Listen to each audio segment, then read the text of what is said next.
इस दिल का कहा मानो, एक काम कर दो, एक बेनाम सी मोहब्बत मेरे नाम कर दो। मेरी ज़ात पर सिर्फ इतना एहसान कर दो, किसी दिन सुबह मिलो और शाम कर दो। सुन रहे हैं आप? ये शायरी है या किसी आशिक की तड़पती आशिकी, दिल की मुराद, रूह की आवाज़। जिंदगी के किसी न किसी मोड़ पर हम सब के दिल से ऐसी बात ज़रूर निकलती है। लव माई फ्रेंड्स, इश्क, प्यार, मोहब्बत, that's what I am talking about.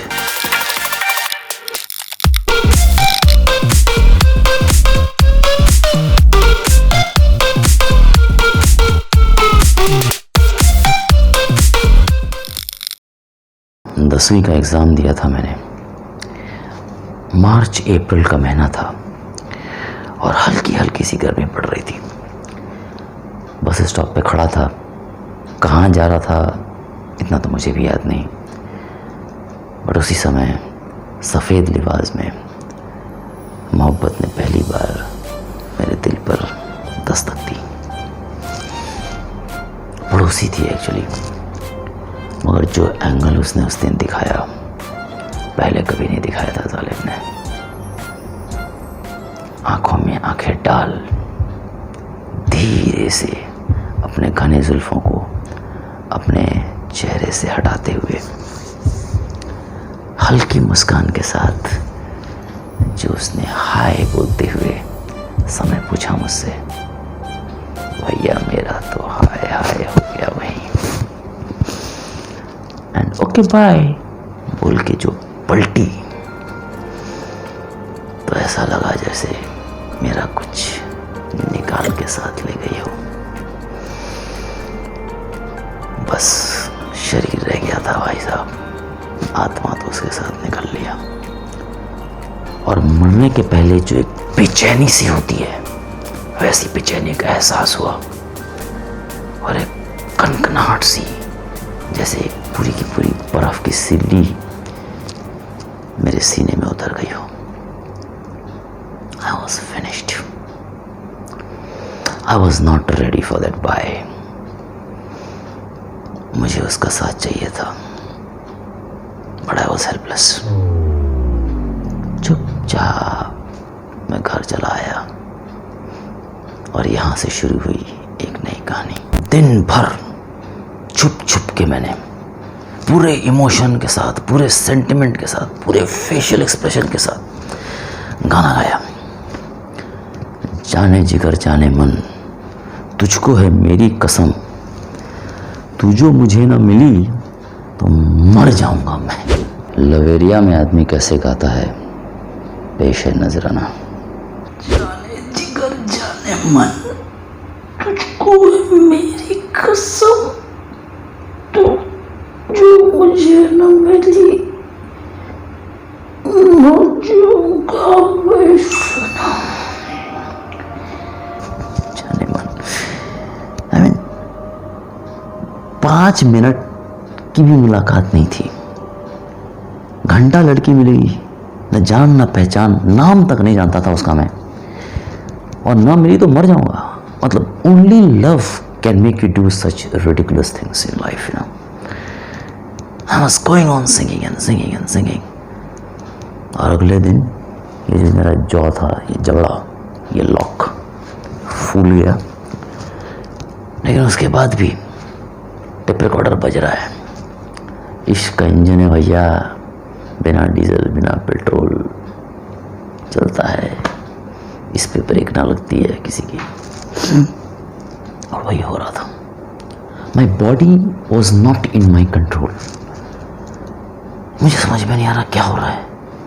अपने दोस्त को फ़ोन लगाया, बोला यार ऐसा ऐसा हुआ है, क्या हो रहा है यार मेरे साथ। उधर से जवाब आता है, भाई ये तो लवेरिया का केस है।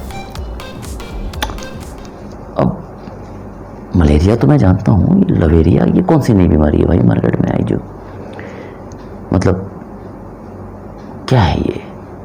उसने बोला नहीं नहीं भाई, बहुत पुरानी बीमारी है, अब देखते जाए इसके सिम्टम्स क्या क्या आते हैं तेरे में।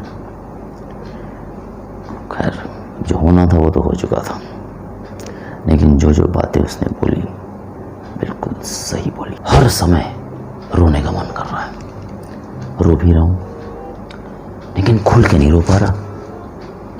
अब जॉइंट फैमिली में हम लोग रहते थे, इतने लोग होते थे घर में, कोई पीछे से गुजर गया, कोई आगे से चला आया, कोई कब कमरे में चला है, कोई कब आवाज़ लगा दिया नीचे से। अब आदमी रो रहा है पूरे इमोशन के साथ, सेंटिमेंट के साथ, आंसू बह रहे हैं, गला बैठ गया है, लेकिन 5-10 सेकंड हुए बस किसी की आवाज़ नीचे से आ गई, ओ बेटा ज़रा सबगुड़ वाला पैकेट लेते आना, चाचा जी का पेट साफ नहीं हुआ। अल्लो, यहाँ एक आदमी जिंदगी और मौत के बीच में अटका पड़ा है और वहाँ सबगोल चाहिए, चाचा जी का पेट साफ करना है। I mean this is ridiculous, is not acceptable. लेकिन करे तो क्या करे, अगर घर में किसी को पता चल जाए तो मार मार के लवेरिया का भूत उतारे, तो किसी तरह से लाइक आंसू आंसू पोंछ के चेहरे का एक्सप्रेशन ठीक करके आवाज़ भी बिल्कुल नॉर्मल करके बोलना है, हाँ चाची आ रहा हूँ लेकर। हालत खराब है, दुर्गति हो गई मतलब मेरी। आप भी देखिए कैसे, क्या हालत हो गई है यार, चूतिया लग रहा है।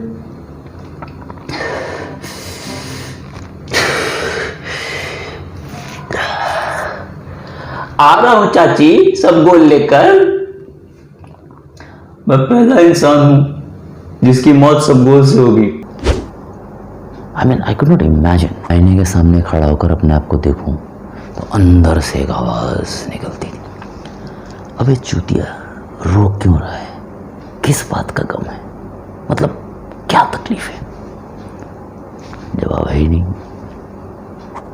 भैया 7:30 ही चल रही थी मेरी, अजीब अजीब सी फीलिंग, जैसे किसी ने लट्टू नचा के पेट में छोड़ दिया। घर घर घर घूम रहा साला, किधर से निकलेगा, आई एम क्लूलेस।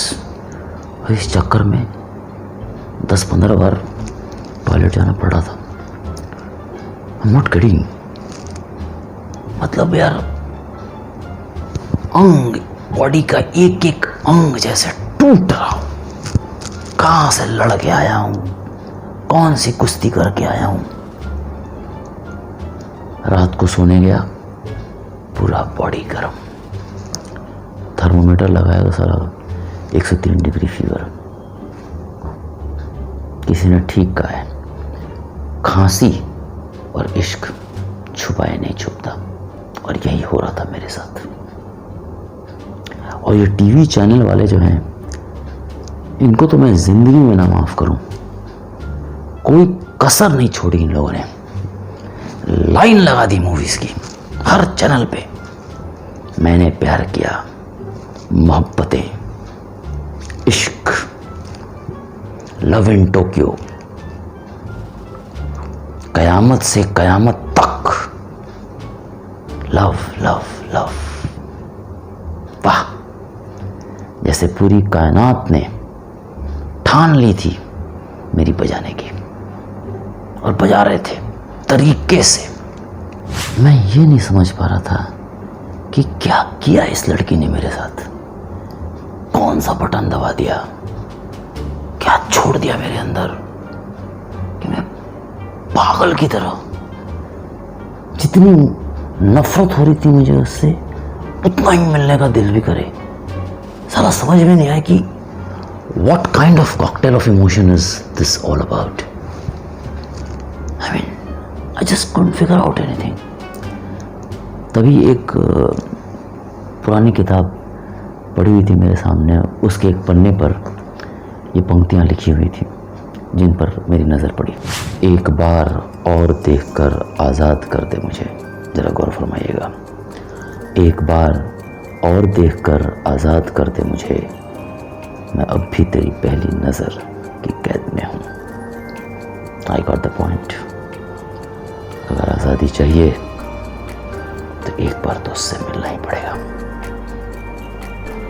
अब ये आशिक आगे क्या करेगा, अगर आपको जानना है तो मेरा अगला वीडियो ज़रूर देखें। और मेरा ये वीडियो अगर आपको पसंद आया हो तो लाइक करें, शेयर करें, सब्सक्राइब करें। और अगर आपके साथ ऐसी कोई भी घटना घटी हो